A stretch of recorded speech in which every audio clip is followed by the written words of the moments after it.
You want the honest answer or the political correct okie dokie answer? The honest, always. Are you sure? Yes, Well, sir. you're a person. You're a person, right? And you felt angry at that moment.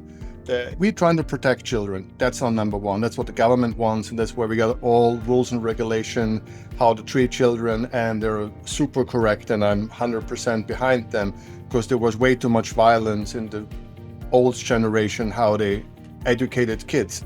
So yes, I'm 100% behind. But I think we also got a little bit too far and we have to balance it correctly. But it's very difficult to give this advice I'm going to give right now because so many people are not under control. I think you're controlled, you're reflective, you said you feel guilty. So I guess you're not going to every day shout, every day beat and be a violent person. So you can handle my advice, but there are a lot of people out there who cannot. So that's why the politically correct answer would be good. But at the other hand, I honestly think that our kids deserve honesty and our kids deserve also emotional honesty. And our kids also need to understand that we are beings and that we also have stuff to do. We reverse engineer toddler meltdowns and we rely on rigid systems to keep our households running efficiently. But what happens when you, the operator of those systems, completely burns out? Today we are tackling our internal software. My guest is Philipp Kobald. He has been a meditation teacher for over 30 years. He hosts his own podcast and he has a brand new book out on spiritual parenting. Now, if you are a systems-minded parent, that phrase might sound like fluff to you. But today we are going to strip away the theory and translate 3 decades of mindfulness practice into a highly tactical framework you can actually use in your living room. Philip, welcome to the show. I have to be honest, when I hear the words meditation and spiritual parenting, I immediately picture quiet rooms and deep breathing.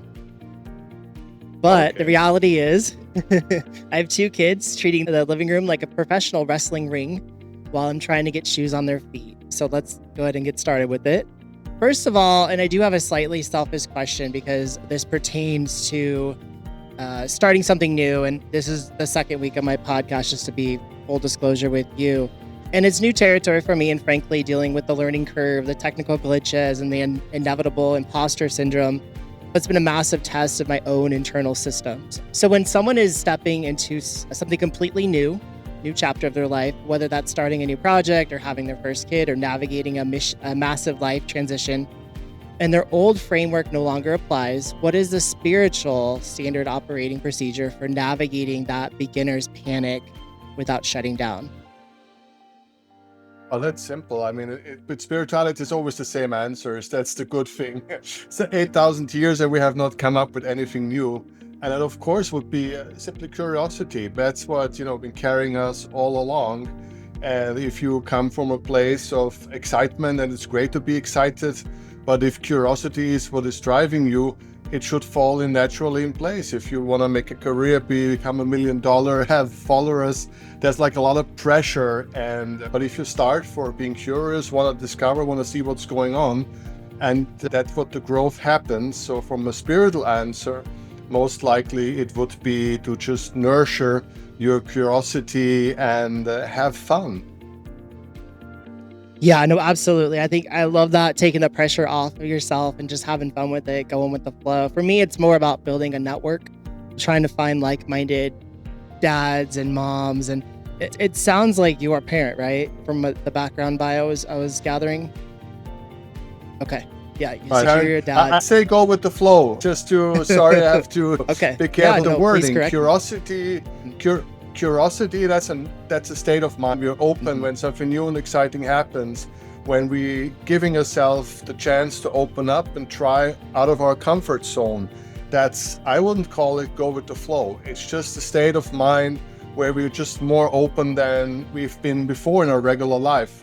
It's very hard to be every single day of the life super open. That would be like a Buddha kind of a state of situation.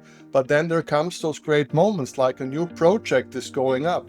And it's almost like if you're a hunting man, if you go to the forest and you want to hunt an animal. It's not what we do every day, but we have to look at all the senses. We have to smell, our ears must be awake. We're very much in tune with what's going on because we have to provide for ourselves and our family.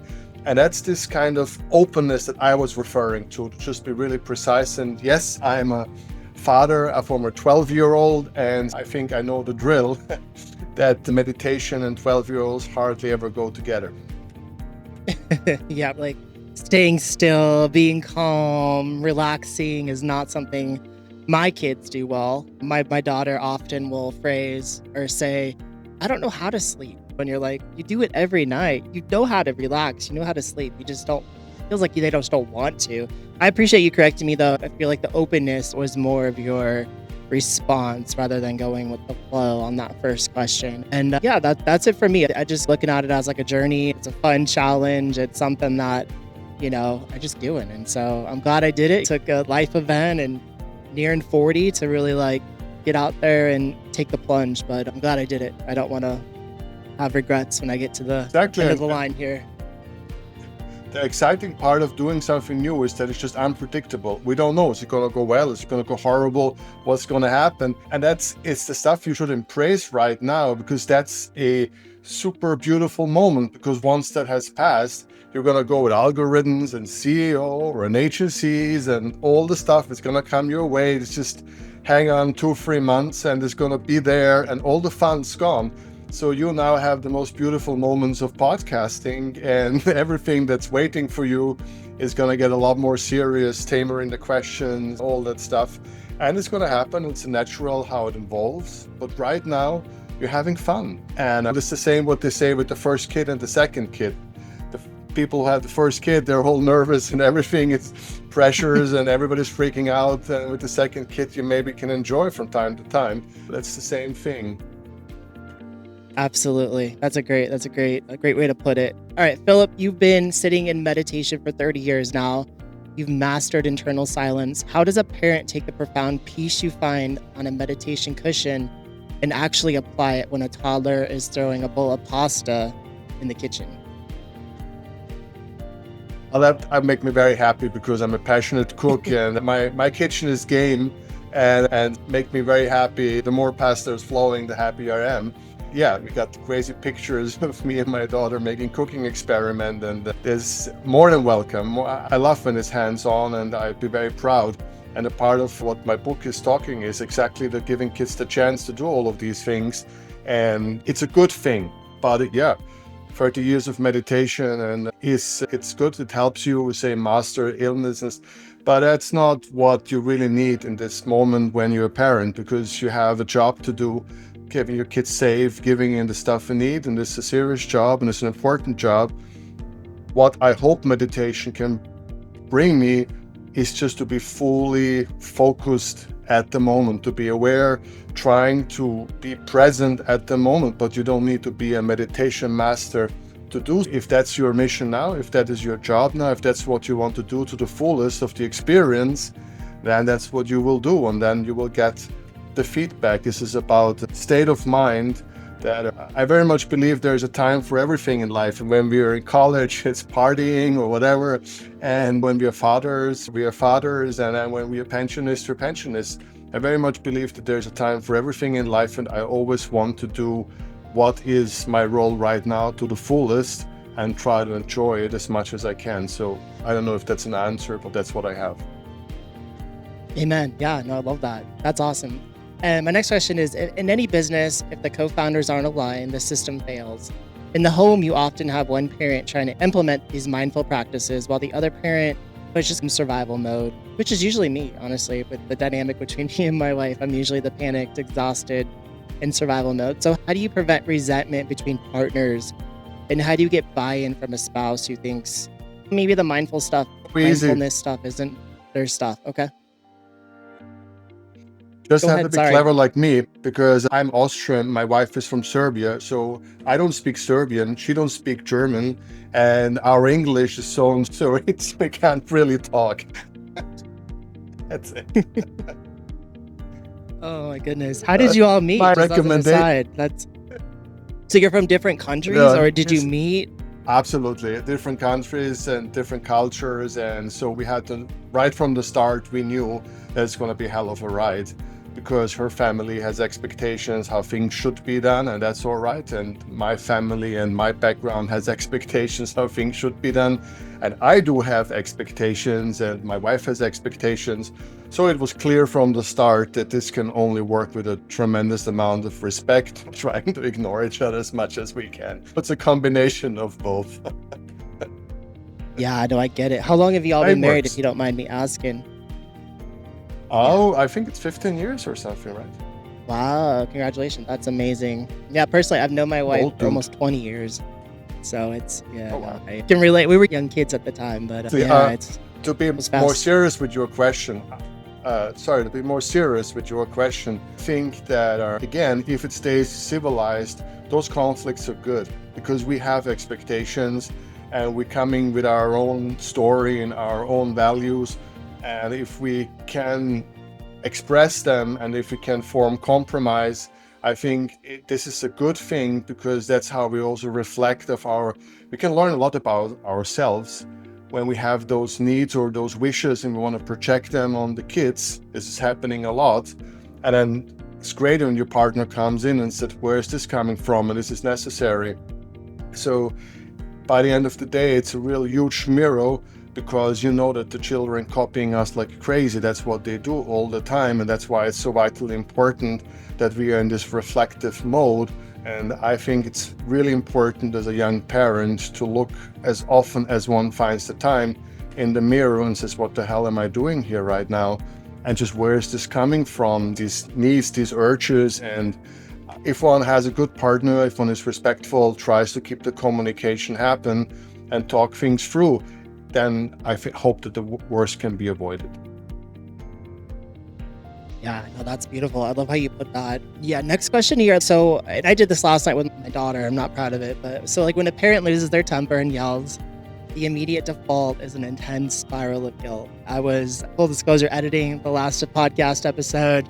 She's shaking the bed. She's doing as much as she can to get my attention, but it's late at night. I'm tired, trying to get this done so I can prepare for today's podcast, all that stuff that we have to do. Obviously, I felt horrible after. Raised your voice a little bit. I'm like, I'm sorry, baby. You're good. Let me give you my attention. But from the question standpoint, from a strict mindfulness perspective, what is the actual psychological or spiritual mechanism to process that guilt so it doesn't ruin the rest of the day? I'm honestly still thinking about it and feeling ashamed of maybe my response. So how would you go about kind of processing that whole situation or ordeal? It's not hanging over my head.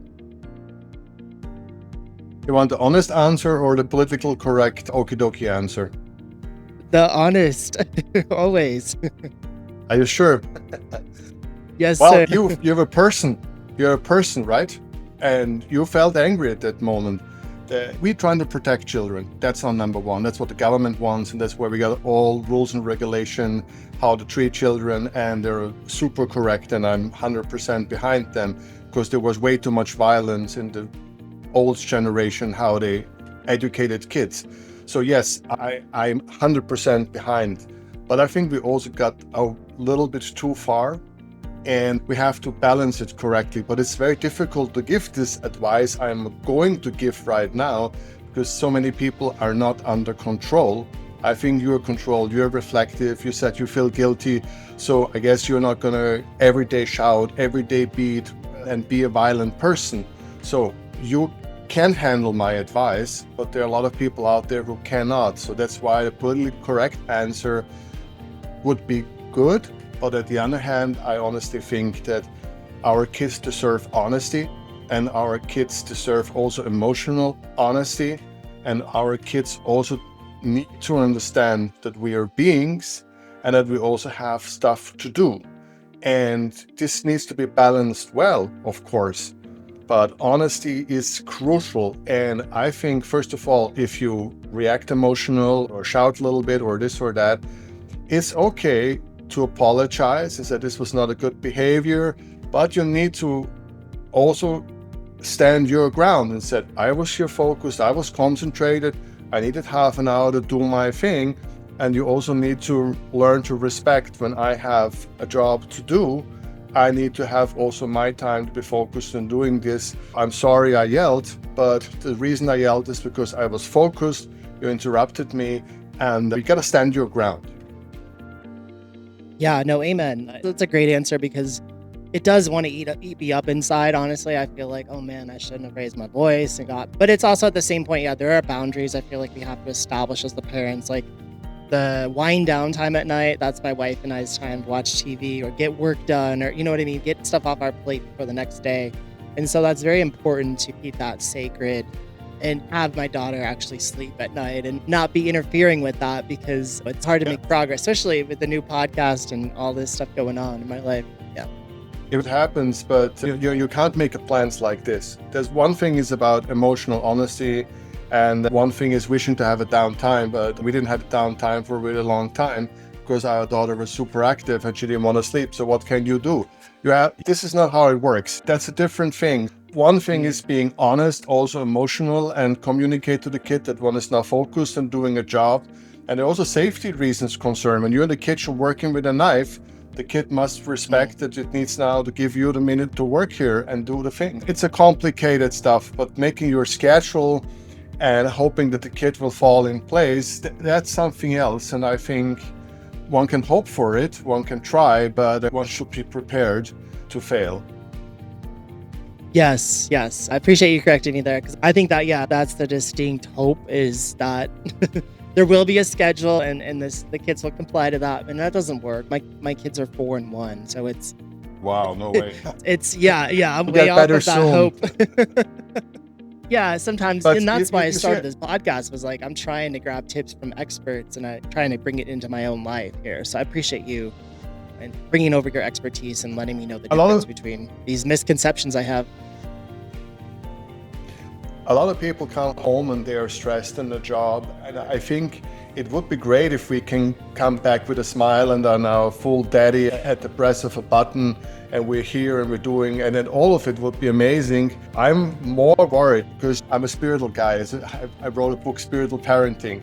So maybe my take is a little bit different because I care a lot about honesty. And I think it's okay to tell the kids, not with 4, but when they're like, I don't know, 8, 9, 10, 11, when they're slowly becoming real, what's going on, said, hey, honey, I got a tough day. I need a moment. That's my little routine I need now. I need a couple of minutes, and then I'm there, and let's play something, let's do something. And also there, I'm really about honesty, and we and my wife try to manage that. There's a lot of things I like to do with my child. I like to play games, board games, whatever. I love that stuff. But there's like a lot of things I don't like. I don't want to like drawing with her. That's maybe not my thing, as an example, right? So it's also for me okay to tell her, hey, daddy, draw with me. I don't like drawing. That's not my thing. If you want to play with a board or whatever, I'm here. Let's build something. Great. I'm your guy. But drawing, maybe ask your mother if she's got time. So for me, emotional honesty is important, considering that you have things to spend time with your child, that you have things that you like doing with her, or that you like doing things like I love cooking. So I always invite my daughter to cook with me, and I'm super okay if she says, leave me alone, I'm not in the mood. Okay, she's not in the mood. But the invitation is there, and from time to time she's coming on board, and I enjoy it so much. I'm so happy when she's there, and we love to watch cooking shows together from time to time. For me, it's really important to be honest to her. The stuff I like doing with her, I like doing it, so it's really nice. And the things I don't like, I also tell her, sure, honey, I don't like doing it. And taking her with me of stuff, because my wife and me are both into art. So we are constantly bringing her to museums and art galleries. And she's, oh no, not again, the boring painters. We love it. And if you can give us 20 minutes, and I remember when she was like 4 or 5, we paid a huge ticket for some crazy exhibition, cost a lot of money, and we got 4 minutes.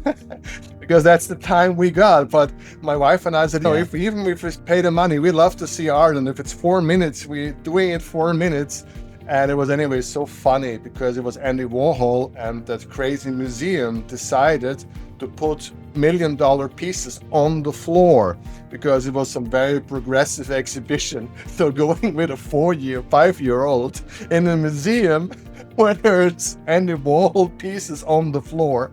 We had 3 security guards behind us walking. They tried to be like discreet, but 3 security guards cannot be discreet. So it was a real fun experience. I felt, I don't know, the president having a Secret Service team around me going through this exhibition. But it Oh was my watching, goodness. who's that guy? Let's get it. But it's 4 minutes, it's 4 minutes. But being honest is, I keep repeating it because obviously I'm a spiritual guy, so, it seems to be important.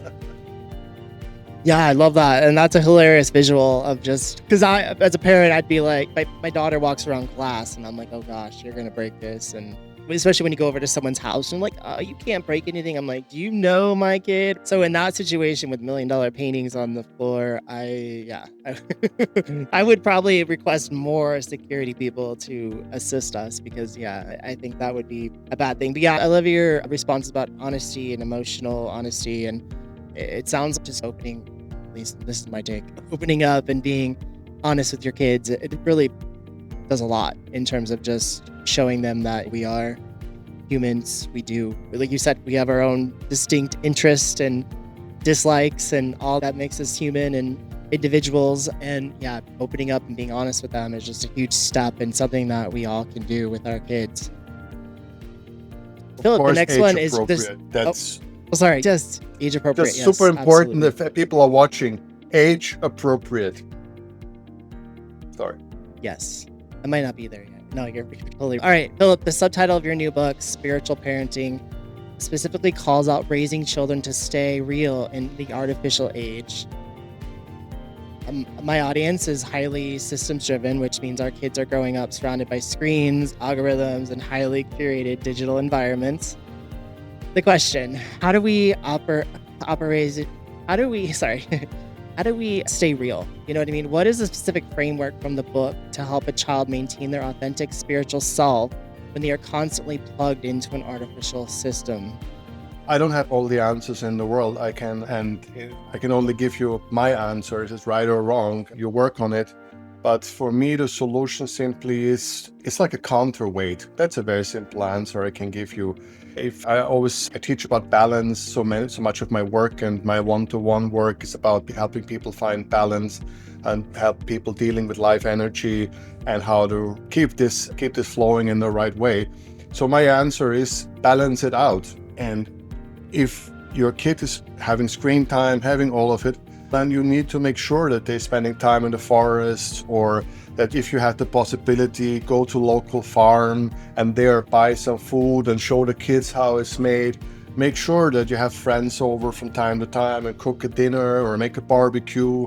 Make space for these things, simply more conscious that you might have been done before the digital age, where kids had naturally summer camps and things like this with others. Now, basically, we have to a bit more address it, I think, be more focused, that we say we have to bring the children into the real world. Again, age appropriate.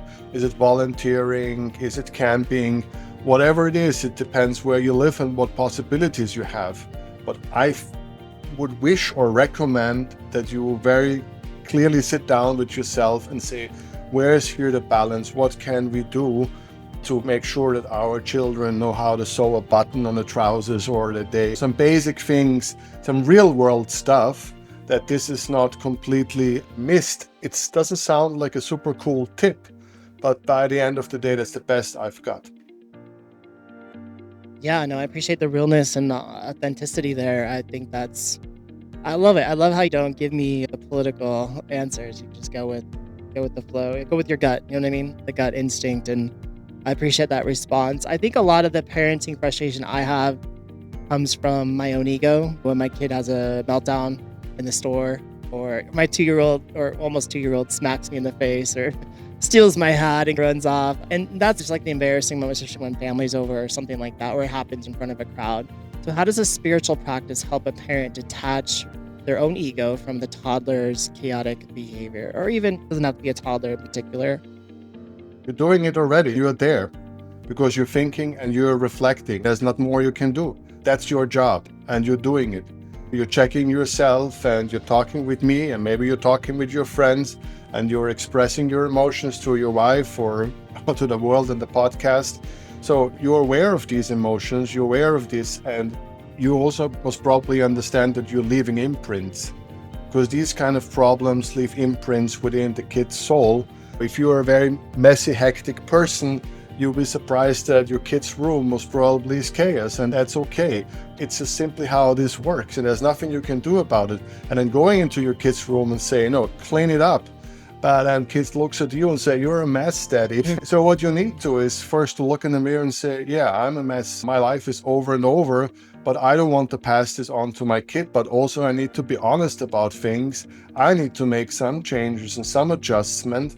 And then I can also expect from my child to look at this and say, no, that's not the way. So again, this reflecting, that's the trick. That's the spiritual way is always the hardest way, because we don't have any ready-made answers.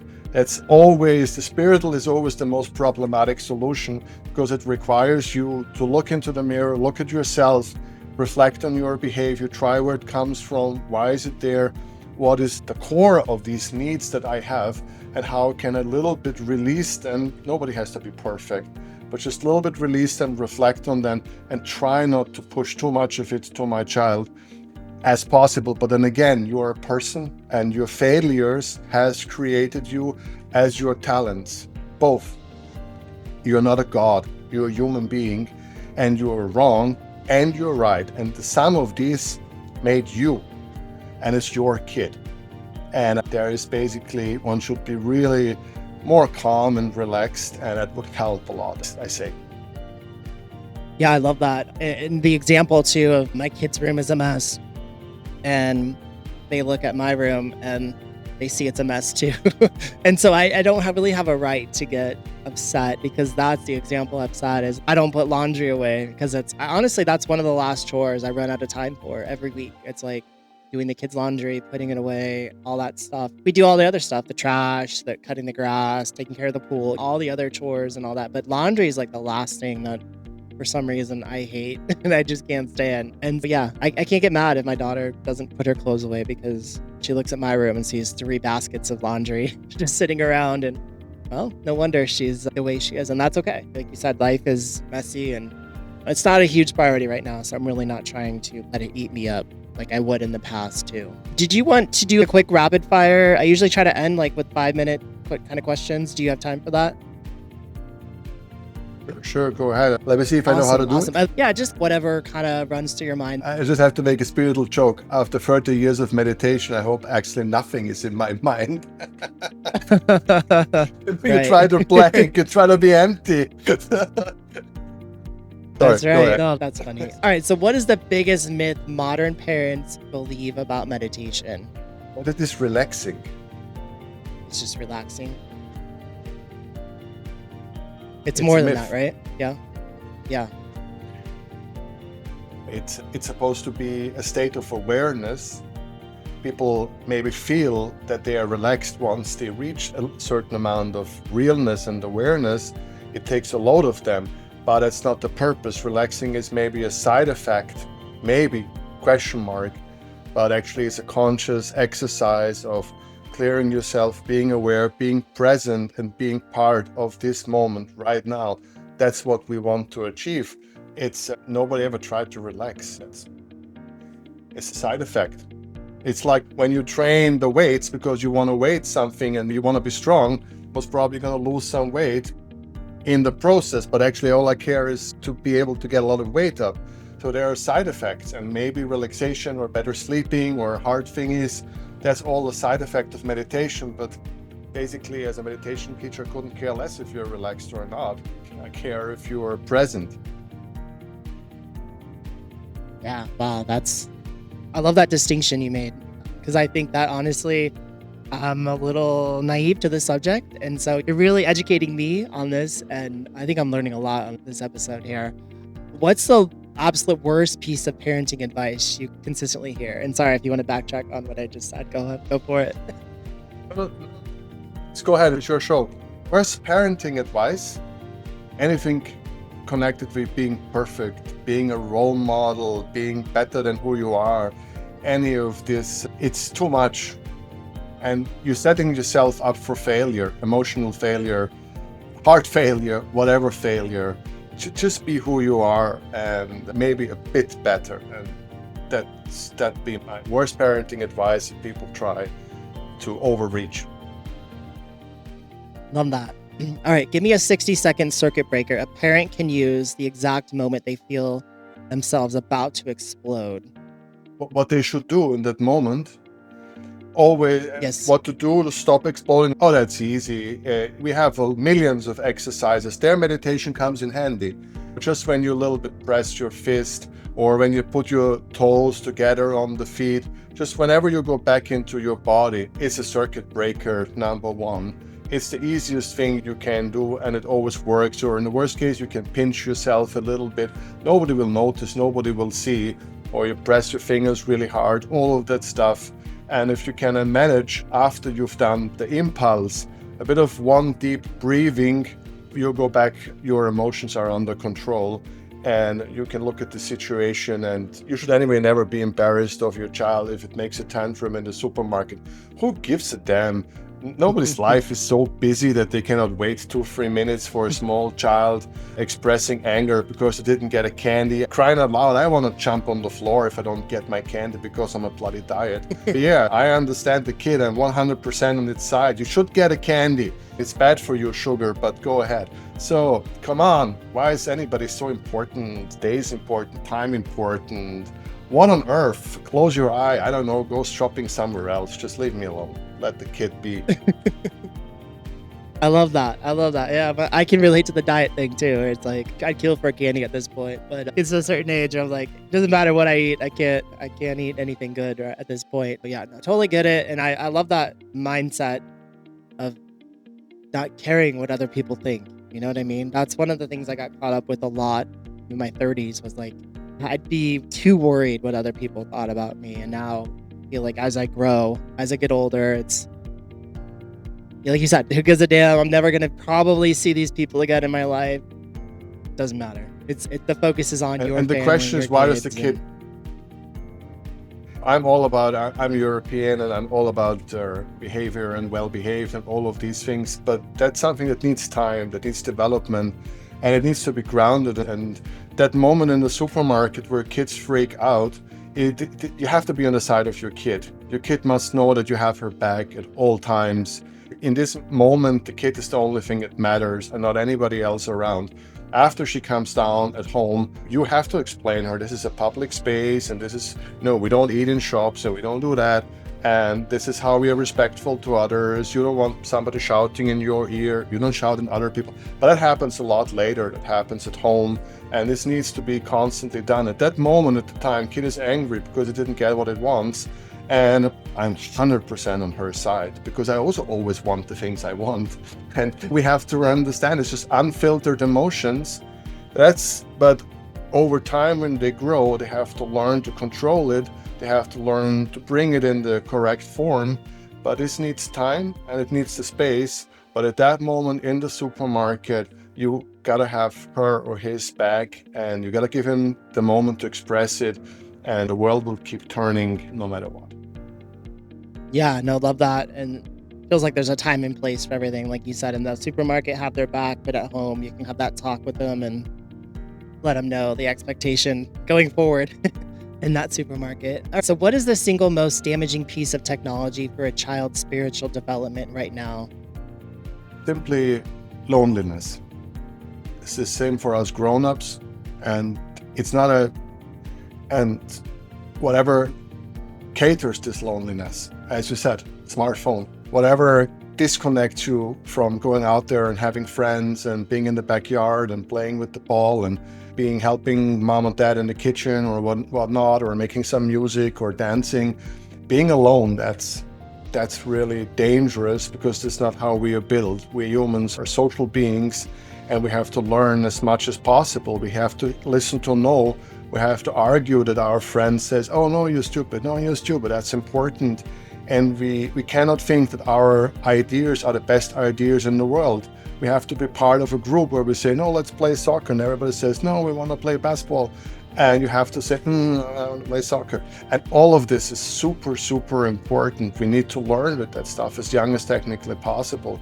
So your answer is whatever takes the kid's possibility away from being social.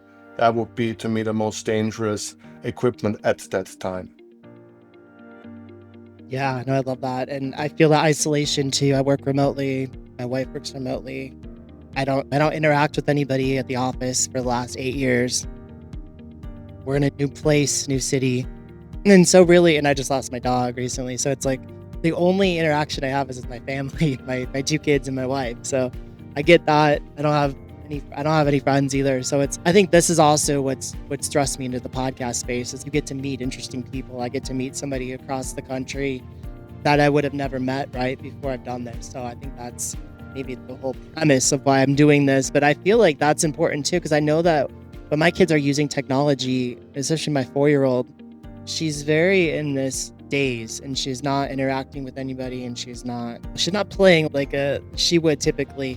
And yeah, that's sometimes the danger I see with technology is it's very isolating. It can be she sees the kid influencer, so to speak, and she wants to be that. And so she's getting caught up in that whole world of seeing the fancy houses, seeing the fancy cars, seeing all the toys they have, all the birthday parties where their birthday parties like a wedding for most people, right? The kind of money that they have. So I feel like that's some of the dangers that I'm seeing on my end as well. There's a horrible thing because money is lovely. Everybody wants to have money. Okay, why not? Sure. But you get food on the table, you get clothes on your body. And I think having love, having community, having friends over and making a barbecue, that's worth $1 billion because I got a lot of friends who are really filthy rich. And honestly, most of them are lonely all the time. Yeah, they can go all the fancy places and all of it, but they don't have real connection or very little, actually close to none. Real connection. Like a lot of paid connection, a lot of people buzzing around them and all of it, but that's even more empty. They say yes sir and good morning and this and that, but they're paid for doing so.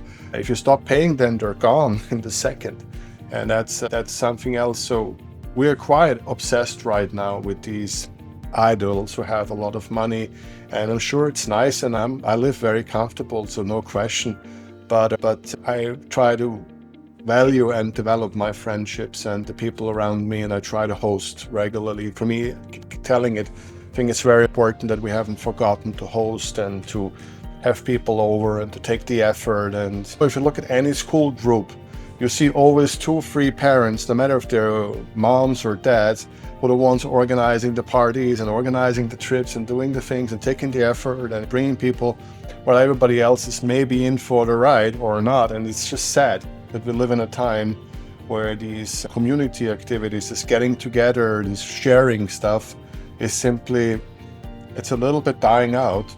And it worries me from a spiritual perspective that these community elements are quite under danger right now. Absolutely.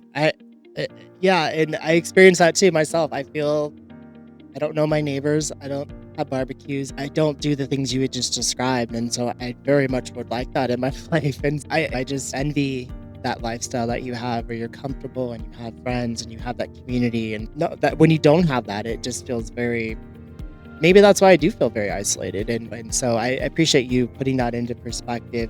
As we land the plane here, I just wanted to see if you wanted to I know you have a book out, and I just wanted to see if you wanted to let our viewers know where we can find you, where we can get your book, and any other things you wanted to mention while we're still here. So on my website, you of course find the link to my book. It's about spiritual parenting. The first half of the book is where we really look in the mirror together and a little bit see what's going on with ourselves as parents. And then the second half is really looking at the kids, but very hands-on, very practical advice, not so much philosophy. It's the idea, and we didn't talk so much about what I think helps children develop spirituality. We didn't have time to talk about it, but in a nutshell, I translate the word spirituality with the word curiosity. That's what I figure out. If a kid is curious, if it's an open mind, then it will find its path to spirituality. So my solution to bringing spirituality to children is not sitting with them and meditating. That's not what I propose. what I propose is bring it into the world, giving it real world experience, developing their curiosity from within. And I hope a curious mind will ultimately ask the questions: where we come from, where we're going, is there a God? And then in an age appropriate time, it will start to seek this information. So that's in a nutshell what is my book about, but it's a lot of soul searching at the beginning from within us parents, what state of mind we should have to help kids develop this openness and that curiosity. So that's that book. And of course, I do services like Life Energy, where I work with people who feel that they're drowning, that they're energetically drowned, that they're energetically exhausting. And we look at what fills them up, what empties them, and we look at this balance. Because I've noticed that so many people have an app, how many water they're drinking, what nutritions, vitamins, everything gets measured. But life energy, what goes out, what comes in, people are not aware of it. And that actually is maybe something really important to realize what's going on in one's energetic life. And so I help people rediscover and make their own, find their own path to have a energetically fulfilled life. Wow. That is awesome. That's a great line of work. And man, I'm so stoked that we connected, and I'd love to. I feel like we just scratched the surface here. There's so much to talk about that we really didn't get into, and more educating I think you could do for my viewers, but also myself, because I don't have, honestly, a great background on your expertise. But I think that's always what makes a good show, is like bringing someone in that can open up your own world and your own beliefs. And I feel enlightened. I hope that people watching this feel enlightened.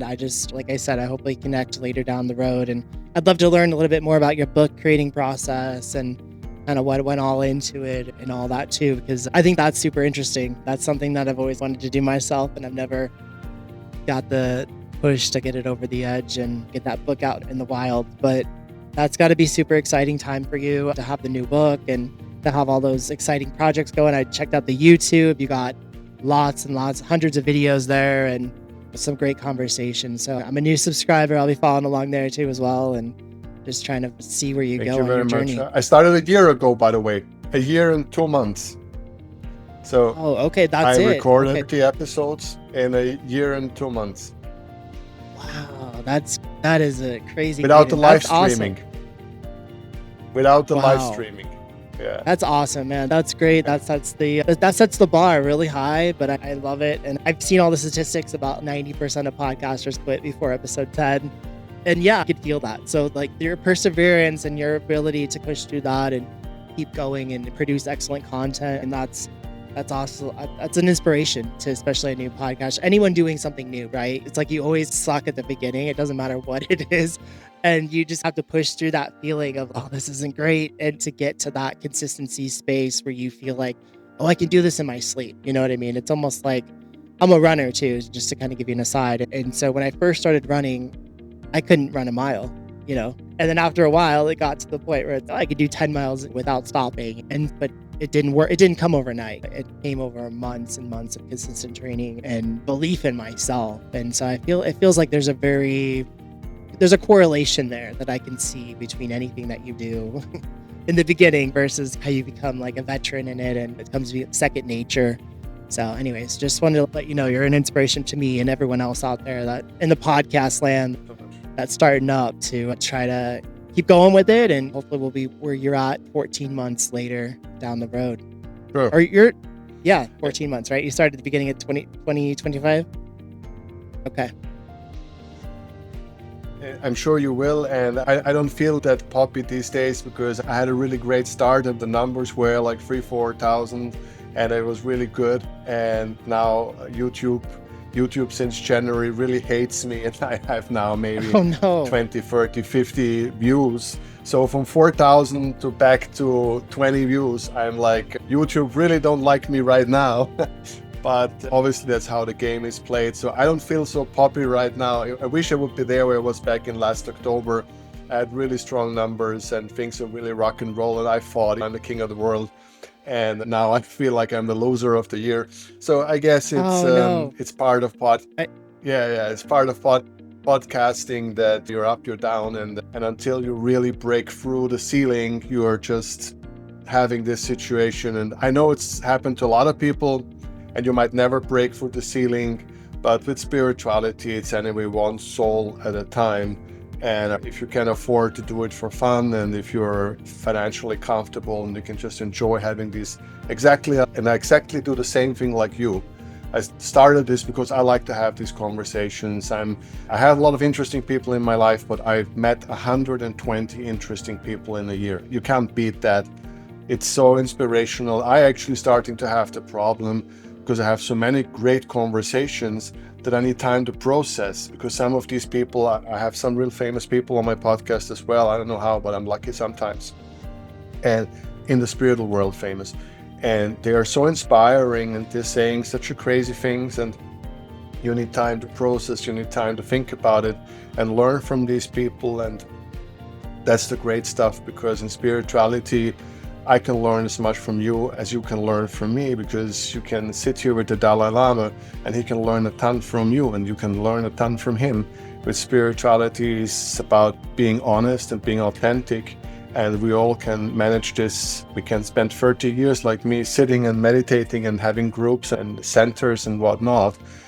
But if you're honest right now, you know as much as I do, and the other way around.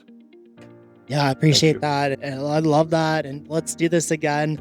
Like I said, I learned a lot about myself and just about spirituality and how it can really help your perspective on things. And so I have another YouTube channel too, just quickly aside. And I've been through those highs and lows, and I run my daughter's channel too. She has some videos that get 30,000 views.